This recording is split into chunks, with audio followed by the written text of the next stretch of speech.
Karen, Ellie, thank you so much for taking the time to chat with me. Adult adoption is a fascinating piece. It's heart wrenching, it's dramatic, and hopeful as well. That is a word I would use as well. What was it about this story that the two of you felt that it needed to be told? Hmm. Well, I guess, do you want me to start? Sure. Yeah. I guess when I stumbled into the idea, I was thinking a lot about unconditional love and obsessive love, and romantic love that isn't, that is platonic. So like romance, but not what we think of as being romantic. Um, as in like, not a sexual intimate relationship between two people, but a platonic intimate relationship. Sorry if that's not clear. And yeah, so I was very interested in that, and then what we could say about unconditional love between adults, from that place. Mm. Yeah. I think too, Ellie, you were drawn to this character, I think, as well. I Yeah. there was a quote that I read recently that was and not to say that this is like totally true, Ellie, of this script, but that all first novels are wish fulfillment and unmet desires. And that you have to push all of those through the pipes before you can like write something that's not about that. And not to say that like, that this like who would wish to be like Rosie? Like her life is very difficult. But I think that was a character, I think that was a character you needed to play. And Yeah, no, I think that's right. Like that there's a Rosie in me, there's probably a Rosie in all of us, and that the desire to bring consciousness to that and to like act it out to an extreme degree, to yeah. know it more was, yeah, Yeah. present. Oh yeah, and what a wonderful character she is, and you do a great job Thank you. on screen as well as with the writing. I'm wondering about the concept of adult adoption. I like this is new. This is a new idea for me. Is this something that you looked into? Is it a real thing? Is this something that happens? Well, so the idea sort of popped into my head. Like I said, I was trying to make, like I said badly at the last answer. I was trying to make something about intimate relationships that aren't traditionally romantic. And Mm. this idea popped into my head of like, yeah, the format of the site, something like a dating site, but adults are seeking parental guidance and matching with adults who desire to give that guidance. And then, of course, I went online and was like, does this actually exist? And things kind of like it exist. There's no cohesive website or app, but there are like little Reddit threads in little corners of the internet and Facebook groups, one in Florida. And adult adoptions have happened. And I've read about, the various things there are to read about it. There were two employees also, I think, in Florida. A lot happens in Florida, who adopted, an adult employee who I don't think had aged out of the foster care, but had come from a kind of rougher background and was estranged from her parents. And they kind of at work had created a natural kind of familial dynamic, and they decided to make it official. And so, yeah, I was very interested to read about whether this was real after I thought of the idea. Yeah, it's so interesting. I mean, this is a film about not, I guess, not just one person, but people looking for connection. And I'm wondering for you both, do you think that's something we may have lost? I mean, we've come out of a pandemic, sure, there's all that, but this idea of intimate connection with one another, non-sexual, and that's what actually you can talk about that too. This film is about trying to walk those lines as well and try and discern between those two things.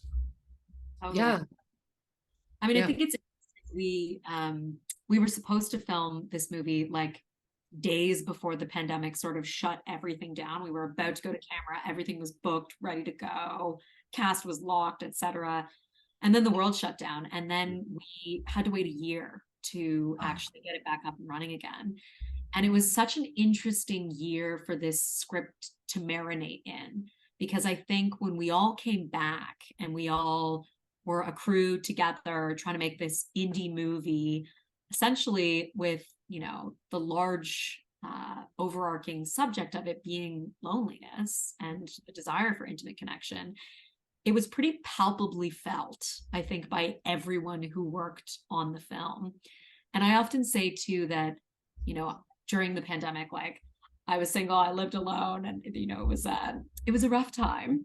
And making this movie made me feel connected again in a way that I think translated to the movie in and of itself. And I think that the movie was like better for having been delayed a year, Mm. because it was as though Ellie stared into her crystal ball and knew that um, you know, we were all going to be like seeking intimacy online for a year because we couldn't actually see each other. And then, you know, so the sort of ultimate product of this film that it became, I think, was heavily influenced by that, and better for it. I would agree with that. Yeah. And in terms of your question, like are we still in a place where we can have intimate relationships? Is that, you know, where are we at with that post-pandemic? Yeah, that is an interesting question, because intimate relationships between adults require a, you know, romantic or not traditionally romantic, require a certain degree of risk. And it's interesting how, you know, this big, you know, global trauma has impacted our relationship to risk and our willingness to, you know, show up in relationships and risk rejection and everything else that comes with really showing up and giving ourselves to relationships. That's an interesting thing to think about that I hadn't connected to this movie. And it's funny too, like the tool that like, or the device that is used in this film to initiate these intimate relationships is the internet. And I think that, like, you know, the commentary in the film on sort of like how that device informs the future relationships, you know, I think, you know, what Rosie inevitably finds with with everyone she meets through this website, um, is that it's like it's not necessarily entirely organic, and it's like what bearing does meeting people through technology have on an inevitable relationship and the intimacy of that? Is it anything? Would it be the same if these people were like meeting organically? I mean, Rosie does meet Jane organically in a coffee shop for the first time, but then they meet sort of in a more like, oh, like let's meet up in a formal context via, you know, the sort of permutations of mother-daughter via this adult adoption website. So I think it's an interesting question to pose. It's like, what has technology done to intimacy, and how has it affected the relationships that we foster online? Yeah, and how it changes the way we speak to each other. I mean, right now here we are speaking over Zoom. Yeah. You know, here we are doing it now. In this film too, it also sort of changes the way we look at ourselves or treat others. You know, it's essentially a shopping list. You know, I'll take this person or this person or this. I mean, we can have these conversations before. We've got things like Tinder and Facebook, all these things. But certainly that's a part of this. You know, you're shopping for the thing that fits your need. And I don't mean Yeah, to and sound I- callous. Sorry. that feels very true to how we idealize or project onto like parents though, and parental figures. Yeah. You know, like we have such a set idea of what love from them is going to look like. And oftentimes, you know, miscommunications between parent and child or any relationship is based on that idea of like, what I see as love and what you have to give are, you know, are not aligned. So it's an interesting thing, because it's like a microcosm for a bigger thing in relationships, that shopping list. Well, with that in mind, I mean, this is the key thing. I think one of the key things about the film is you know, and certainly with Rosie, but just as you two with creation of the story, what do you think we need from our parents or parental figures, and do you think we ever stop needing that, whatever that may be? Hmm. Hmm. Well, I think it's interesting, like it's I think all humans want to believe in the fantasy of unconditional love, and whether or not it is a fantasy, I don't know. Um, but I think we seek unconditional love, or we desire or want to believe that our parents love us unconditionally because it makes us feel safe. And Mm. I think that maturity comes, or a sort of more mature relationship with a parental figure comes when both parties, both parent and child, can recognize and see the other as a flawed human being who is not going to maybe love you totally unconditionally, but will love you unconditionally under a framework of expectations. And I think it's important to contend with the fact that both parent and child are going to screw up, and that even through those screw ups, it's like maybe that's the heart of the unconditional love, is that like part of the unconditional love is that sometimes the unconditional love might not be there. If that makes sense. Yeah. Yeah. And I think I said this in an earlier interview, but like the journey of the movie for me was kind of the discovery of like unconditional love doesn't show up in the way that you expect it to. It doesn't come from one source. It probably can't be found in one relationship. And yet, if you just go out into the world, you can feel the force of unconditional love working on you in all these unexpected ways, like Rosy going into the cafe, and that person doesn't know her very well. He probably doesn't love her unconditionally, but the the universe, and he's part of that makeup, is sending her all of these signs that she's loved. Yeah, and there's a the beautiful. I like that you mentioned the coffee shop there, because there's a sort of beauty over coffee and that takes place, and even just opening sugar packets is really sort of a wonderful moment.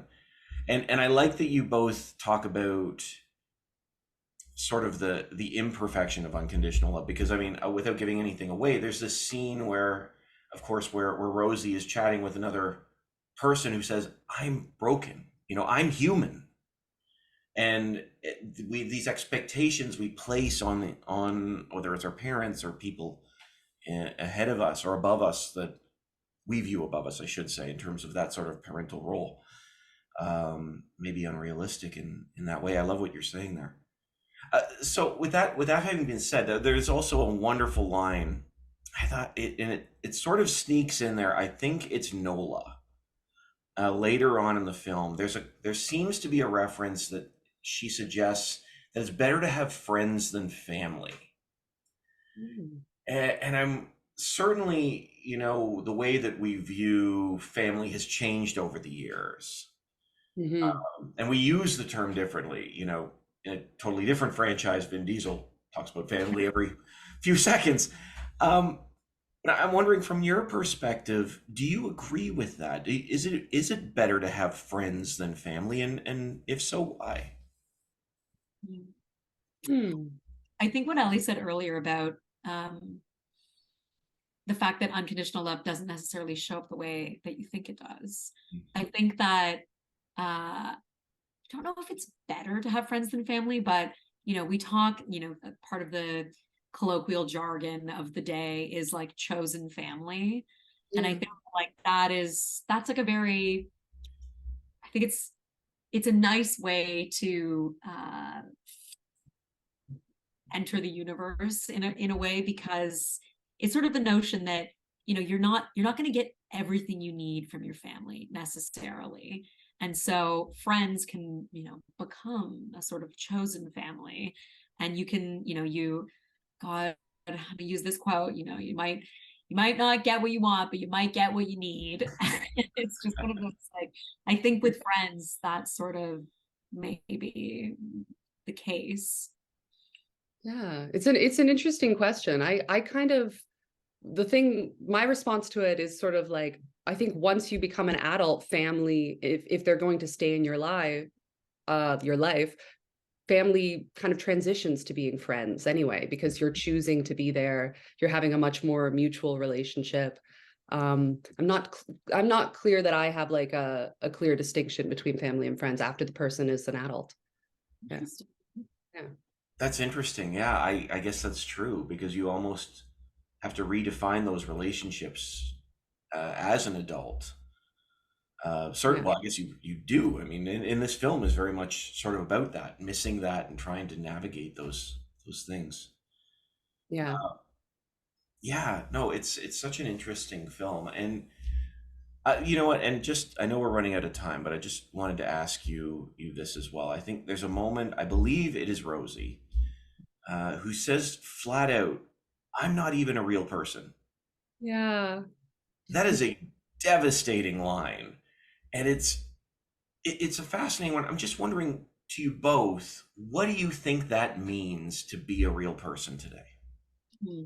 Ooh, you know what? I think it means to be broken. But once you accept your own brokenness, your lack of protection, the less you need protection from. Mm, And you join the world of people who are also broken, which is the whole world. I don't just mean the world of people that are broken, but yeah. the world that's entirely consists of people that are broken. Yeah, it was a fun line to write in a script and give to a character who's not real, I have to say. It gave Yeah. me a little tee-hee when I was writing it. Yeah. What do That's you think? true. That's true. You've got a fictional person acknowledging that they are not real. The Yeah. only meta moment in the movie. It really is the only meta moment in the movie. Right? And it's not meta. It's not meta. She thinks she's not real. Yeah. But like I read a lot about attachment theory in researching this movie, and we learn that we're real when we're, infants because we are getting stimulated by a caregiver. And if she's experienced a lot of neglect and she's trying to build this template now as an adult, I think it would make a lot of sense that she didn't feel real. Yeah, absolutely. Well, it is a privilege and a joy to speak with you both. Thank you so much Thank you for so your Thank you much. time. so much. Really, really appreciate it. This was Yeah, fabulous questions. My yeah, goodness. great questions. Really. Thank you. Well, I really do wish you the best and with the film. So, Um, Thanks so much. Have a great day. yeah, you Great. too. For your Monday. Thanks. Thanks to you. Bye-bye. Bye. Don't worry, like you never saw.